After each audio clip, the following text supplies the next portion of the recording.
Welcome to all of you. I am B. Prajapati, Ankit English classes. Dear friends, today I am going to discuss the three enemies of students. अर्थात आज मैं विद्यार्थियों के जो 3 दुश्मन होते हैं उनके बारे में चर्चा करेंगे। ये ऐसे दुश्मन हैं जो विद्यार्थियों के पूरे जीवन को बर्बाद कर देते हैं और उनके पास पश्चाताप करने के सिवा कुछ बचता नहीं है। तो इन तीनों दुश्मनों में पहला दुश्मन क्या है? लैक ऑफ गोल, अर्थात लक्ष्य की कमी, लक्ष्यहीनता, बिना लक्ष्य के। तो बिना लक्ष्य का कोई भी विद्यार्थी जब होगा तो वो सही काम नहीं करेगा। हाँ, वो इधर उधर भटकता रहेगा क्योंकि उसका कोई निश्चित जर्नी ही नहीं है पूरे लाइफ का कि कहाँ जाना है, क्या करना है। तो वैसे ही विद्यार्थी क्या होते हैं? बुरे संगत में फंस जाते हैं, उनकी बुरी संगत हो जाती है क्योंकि अपना लक्ष्य नहीं है। तो क्या करेगा? इधर बैठेगा, उधर बैठेगा, उसका बात सुनेगा, उसका बात सुनेगा, आज यहाँ जाना है, कल वहाँ जाना है, आज ये करना है, परसों वो करना है, यही सब सुनता रहेगा। उसके मुताबिक हाँ भटक करके करता रहता है, यानी कोई कार्य जो सफलतापूर्वक नहीं कर बैठता है क्योंकि उसकी निश्चित अपनी जर्नी नहीं होती है, कोई गोल नहीं होता है कि हमको कहाँ जाना है, दिल्ली जाना है या लखनऊ जाना है या पटना जाना है या बनारस जाना है। हाँ, अपना जर्नी यदि शुरू कर दिया कहीं जाने के लिए, क्योंकि उसका कोई निश्चित जर्नी तो अपना है नहीं, कहने पर साथियों के संग में आकर के कोई अपना जर्नी शुरू किया तो बीचे में से आ जाएगा। दिल्ली जाना है तो वो कानपुर से लौट करके चला आएगा, मुगल सराय से चला आएगा, क्योंकि अपना निश्चित उसका कोई टारगेट नहीं है कि हमको भाई दिल्ली जाना है, किसी तरह से ही नहीं हो, हम जाएंगे वहां चाहे कुछ भी हो। तो हुआ ना।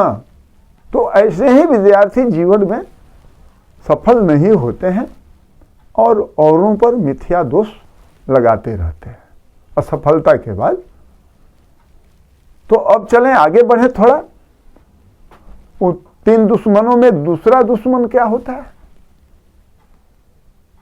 कल, टुमारो।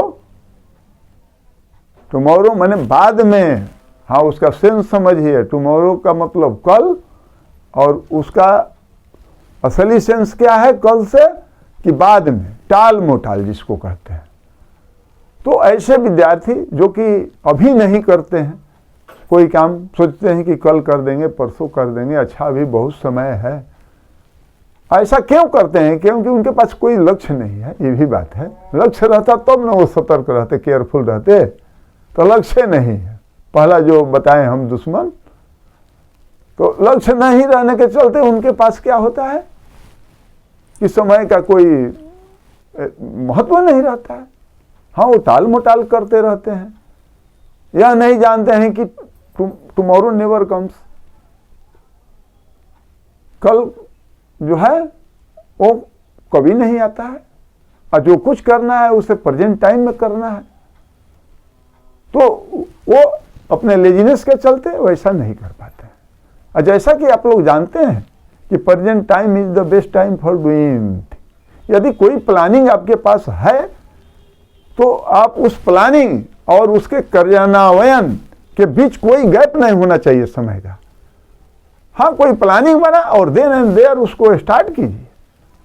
ऐसे आप लोग जानते हैं भी हैं कि well begun is half done. जब ना था तब आधा, तो एकदम पूरा तो उसको इंस्टेंटली स्टार्ट कीजिए, उसमें कोई कोई गैप ना हो। तो वही यहां पर जो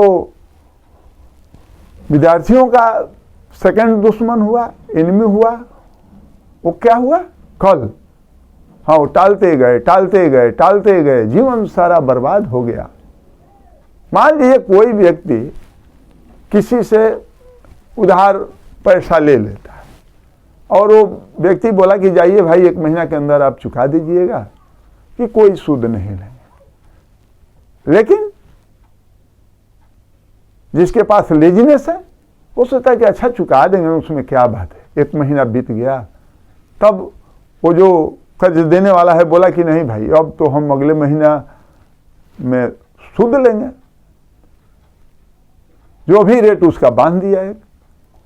तो जो जिसके पास लेजीनेस रहेगी, जो लेजी रहेगा, वो तो समय का महत्व नहीं ना देगा, नहीं देगा।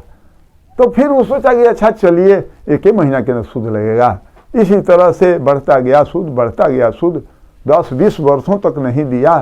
ठीक है, अभी तो 1 महीना के, 2 महीना के, 3 महीना के, 10 महीना के, 20 वर्ष के सूद हुआ ना, चलिए ऐसा ही करता रहा।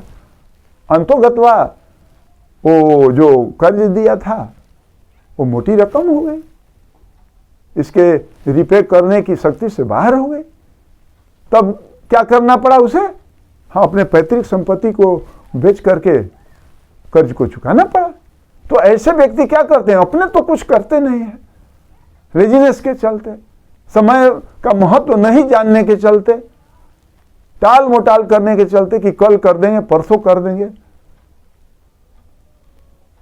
और वे जो पैतृक संपत्ति होता है उसका भी नाश कर देते हैं और जीवन भर पछताते हैं। चलिए, तो अब इससे और आगे बढ़े तो विद्यार्थियों का तीसरा जो दुश्मन होता है वो क्या होता है? डर, फियर जिसको कहते हैं। तो डर एक ऐसा चीज है कि बलवान, बुद्धिमान और धनवान को भी किसी काम को करने से वंचित कर देता है। हाँ, वो ऐसा माने योग्य है, फिर भी अपने योग्यता का एहसास नहीं होता है उसको। वो फियरफुल रहता है बराबर कि हम कैपेबल नहीं है, यानी लेक ऑफ सेल्फ कॉन्फिडेंस। हाँ, वही ना डर हुआ कि अपने आप पर विश्वास से नहीं कि हम इसके योग्य हैं, इसको कर देंगे, हमसे अच्छा कोई नहीं कर सकता है, हम क्यों नहीं करेंगे, ऐसा वो तर्क नहीं करता। वो भयभीत बराबर रहता है, जबकि वो है कैपेबल, वो विद्यार्थी कैपेबल है, he can do each and everything. फिर भी लेकिन वो डर से इतना माने अपने आप को असक्षम समझता है कि हम इसे नहीं करेंगे। तो अच्छे अच्छे विद्यार्थी भी डर के भय से कुछ नहीं कर पाते हैं।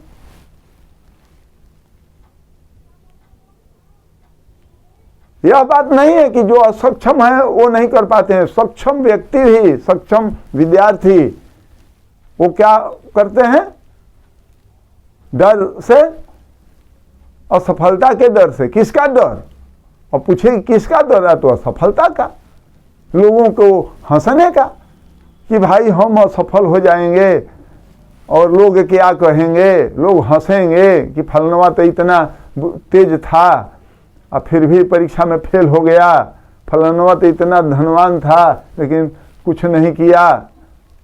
यही सब, इसी का डर से, हंसने का, लोगों को हंसने के डर से और अपनी क्षमता को सही नहीं जानने से वो क्या हुआ कि भयभीत रहा जीवन भर और कुछ नहीं कर पाया। अंतोगतवा क्या किया कि अपनी असफलता का कारण दूसरों को बताता रहा, अपने माता पिता को कोसता रहा, आस पड़ोस को कोसता रहा, अपने रिश्तेदारों को दोष देता रहा कि किसी ने हमको साथ नहीं दिया, सहयोग नहीं किया। अपना दोष नहीं देगा, नहीं, ऐसे कायर व्यक्ति, इन्हीं को कायर कहेंगे जो कि सक्षम होते हुए भी अपनी योग्यता को न समझे और भयभीत रहे कार्य करने से। तो क्या होता है? वो तो कायर होता है।